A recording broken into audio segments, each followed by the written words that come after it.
राम राम। मैं पंडित एसके मिश्र। यदि आप चाहते हैं कि आपकी प्रेमिका, आपकी प्रेयसी या आपकी प्रेमी या आपके पति या आपकी पत्नी या जिसको भी आप चाहते हैं या चाहती हैं आपकी बस में हो जाए, तो बहुत ही चमत्कारिक प्रयोग इस वीडियो के माध्यम से लेके आया हूँ। बहुत सरलतम प्रयोग भी है, एक पैसे का आपका खर्चा नहीं लगेगा। यह टोटका है, जब भी आप प्रयोग करें तो किसी को पता न चले, न कोई टोके न कोई रोके, न किसी की टोक लगे। जो भी करिए अपने सूझबूझ दिमाग के साथ करिए, जिससे कोई डिस्टरबेंस आपको न हो। इस प्रयोग में उनका पहना हुआ कपड़ा चाहिए। प्रेम एक ऐसा अव्यक्त भाव है कि जिसकी अभिव्यक्ति हो ही नहीं सकती। हर कोई चाहता है कि अगला उससे प्रेम करे। एक प्रेमी चाहता है कि उसकी प्रेमिका उसको बहुत प्रेम करे। एक पत्नी चाहती है कि उसका पति उसको प्रेम करे। पति भी चाहता है कि उसकी पत्नी उससे प्रेम करे। प्रेमी प्रेमिका, पति पत्नी एक दूसरे को यही चाहते हैं कि अगला उससे प्रेम करे। यहां तक कि जो भी रिश्ते नाते हैं, रिश्ता कोई भी हो सकता है, पति पत्नी का, प्रेमी प्रेमिका का, माता पिता पुत्र भाई बहन इष्ट मित्र रिश्तेदार कोई भी हो, हर व्यक्ति चाहता है कि लोग उससे प्रेम करें। मगर क्या आप जो चाहते हैं वह आप दूसरे को देते हैं? जो आप देंगे वही आप पाएंगे, जो आप बोएंगे वही आप काटेंगे। हम जो उम्मीद दूसरों से करते हैं वह हमको देना पड़ेगा। प्रेम पाने के लिए प्रेम देना पड़ता है, सम्मान पाने के लिए सम्मान देना पड़ता है, सुख प्राप्ति के लिए सुख देना पड़ता है और दुख प्राप्ति के लिए भी दुख देना पड़ता है। अगर आप किसी को दुख देते हैं तो आपको क्या लगता है कि आपको सुख मिलेगा? अगर आप यह सोचते हैं तो आप बहुत समझदार हैं, क्योंकि आप इतने समझदार हैं कि जाने अनजाने में आप लंबे समय के लिए दुख को आमंत्रित कर रहे हैं। आप जिस माहौल में हैं उस माहौल में रहने का प्रयास करेंगे, जो सोचेंगे उसमें वृद्धि होती जाएगी। यदि आप अच्छा सोचते हैं तो आप देखिएगा आपको वजह भी मिल जाएगी अच्छा सोचने के लिए। अगर आप प्रेम चाहते हैं तो आप प्रेम करिए, अपने आप से प्रेम करिए, अपने रिश्तों से प्रेम करिए। हर व्यक्ति आपको प्रेम करेगा। और यदि आप दुख में हैं और वही सोचते रहेंगे तो देखिएगा आपको दुख में रहने का भी कारण मिल जाएगा और लंबे समय तक आप दुख में ही विचरण करते रह जाएंगे। यदि आप चाहते हैं कि आप निरोग हो, स्वास्थ्य चाहते हैं तो स्वास्थ्य के बारे में सोचिए। अगर आप यही कहते रहेंगे कि ये समस्या है, वो समस्या है, ये ठीक नहीं हो रहा, यह बीमारी है, जिसकी चर्चा बार बार करेंगे, जिसकी पुनरावृत्ति बार बार करेंगे, वही आपके सामने आएगा। जैसा सोचेंगे वैसी दुनिया नजर आएगी। दुकानदार भी, व्यवसाय भी ये नहीं बोलते हैं कि हमें दुकान बंद करना है, वह बोलते हैं कि हमें दुकान बढ़ाना है। क्यों बोलते हैं? उनकी मान्यता है, या हमारे शास्त्रों में लिखा भी गया है कि हमारे जिह्वा में 24 घंटे में से कोई समय ऐसा आएगा कि सरस्वती जी हमारे जिह्वा पर विराजमान होती है। आप जो भी मुख से निकालेंगे कभी न कभी तो पूरा हो ही जाएगा। अतः हम ऐसे शब्दों का प्रयोग क्यों करें, ऐसे भाव को क्यों व्यक्त करें जिससे खुद पर ही आफत बन पड़ सकती है। इसलिए अच्छा सोचें, सात्विक सोचें, अच्छे विचार अपने अंदर लाएं।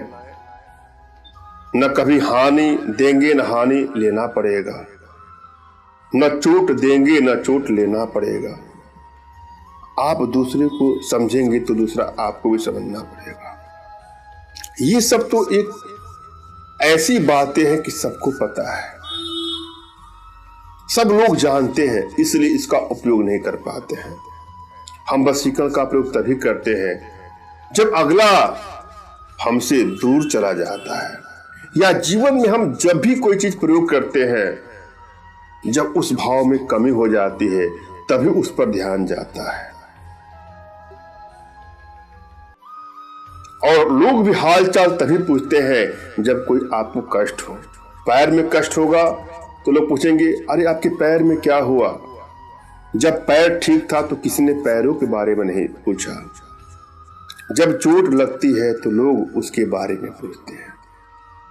उसी प्रकार हम वशीकरण का प्रयोग तभी करते हैं जब कुछ रूठ गया हो, कुछ टूट गया हो, कुछ बिखर गया हो। जब बिखरता है, जब टूटता है, एक टेंशन, एक तनाव होता है। हमारे मन मस्तिष्क में एक निराशा की ग्रंथि उत्पन्न हो जाती है और उस समय हम एकाग्रता में नहीं रह पाते हैं। कोई प्रयोग कैसे कर पाएंगे जब हम स्वयं ही शांत नहीं है? दूसरे को बस में कैसे कर पाएंगे आप जब स्वयं अपने आप को अपने बस में नहीं कर पा रहे? सबसे पहले आवश्यकता है अपने भीतर के तनाव को, अपने भीतर के विरोधाभास को, अपने भीतर के दुख को खत्म किया जाए, अपने आप में लौटा जाए। इसके लिए एक छोटा सा प्रयोग है, उसको जरा आजमा के देखिएगा। जब भी आपको खाली समय मिले, 2, 4, 5, 10 मिनट, तो आप गहरी गहरी सांस लीजिए, आंखें बंद करिए, सांसों के बारे में सोचिए कि सांस निकल रहा है, सांस आ रहा है, सांस जा रहा है। इसको बैठ के कर सकते हैं, सो के भी कर सकते हैं। यदि बैठ के करते हो तो किसी आसन का प्रयोग करिएगा जो ऊर्जा का कुछ अलग हो, और बैठिएगा तो आपकी रीढ़ की हड्डी बिल्कुल सीधी होनी चाहिए, कमर, गर्दन, मेरुदंड बिल्कुल सीधा होना चाहिए।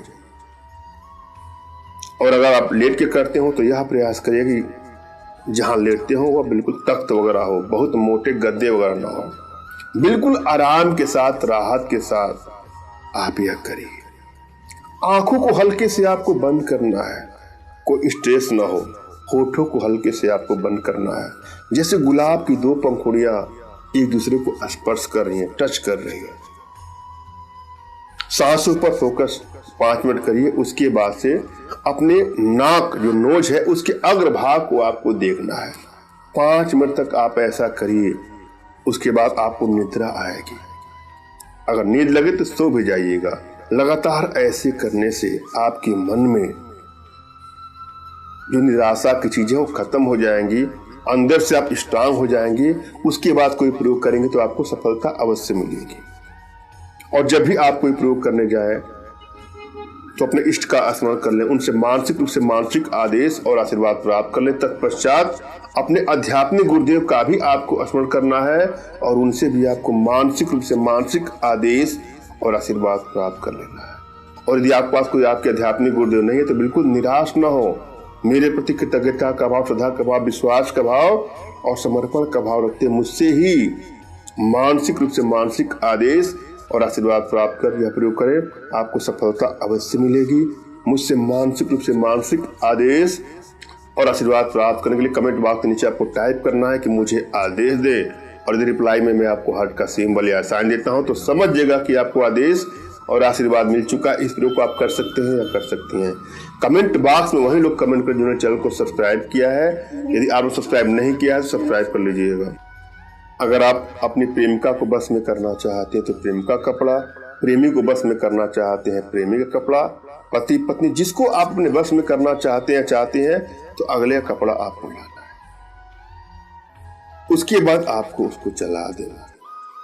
जलाते समय ध्यान दीजिएगा कि आपका मुख पूरब या उत्तर में है, और उसके राख को आपको चौराहे पर कहीं फेंक दीजिए। हो सके तो आप ब्रह्म मुहूर्त में इसको कर लीजिए, सुबह समय कर लीजिएगा। किसी का टोक नहीं लगेगा, आसानी से आप बिना विघ्न के आप कर भी लेंगे।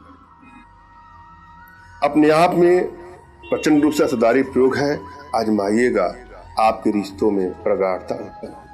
मैंने आप भली भांति समझाने का प्रयास किया है, आशा है आप लोग के समझ में आया होगा। फिर भी यदि आप लोग के जीवन में कोई इस प्रकार की समस्या है या किसी प्रकार की कोई आर्थिक समस्या, मानसिक समस्या या शारीरिक समस्या हो तो बिल्कुल निराश न हो। अपना तुरंत खींचा फोटो हमारे व्हाट्सएप पे मैसेज करें। मैं आप लोग की एनर्जी को रीड करके आप लोग का उचित मार्गदर्शन करते हुए आवश्यकता पड़ने पर अपने भारतीय विद्याओं के माध्यम से आप लोग का उचित समाधान भी करूंगा। धन्यवाद। राम राम।